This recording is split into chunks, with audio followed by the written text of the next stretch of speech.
मनरी बजारमा एकजना सूर्यबहादुर मोक्तान शिक्षकको मृत्यु भएपछि चाहिँ आज मनरी बजार ठप्प छ है। हेटौडाबाट चितवन जाने सडक खण्ड हो यो भने यो अगाडि चाहिँ तपाईँले दृश्यमा देख्न सक्नुहुन्छ गाडीहरू जाम छ। यो चाहिँ चितवनबाट हेटौडा आउने सवारी साधन हो। यो तपाईँहरूले दृश्यमा देख्न सक्नुहुन्छ है। यसरी जाम छ आज।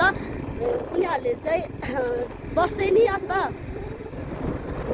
सधैँ जसो चाहिँ यहाँ मनरी बजारमा चाहिँ केही न केही कारणले चाहिँ मान्छेहरूको निधन हुन्छ दुर्घटनामा परेर। यो चाहिँ दुर्घटनाग्रस्त क्षेत्र हो। तपाईँलाई अपडेट गराउन चाहन्छु। पछाडि हेर्नुहोस् है, गाडीहरू लामबद्ध छ।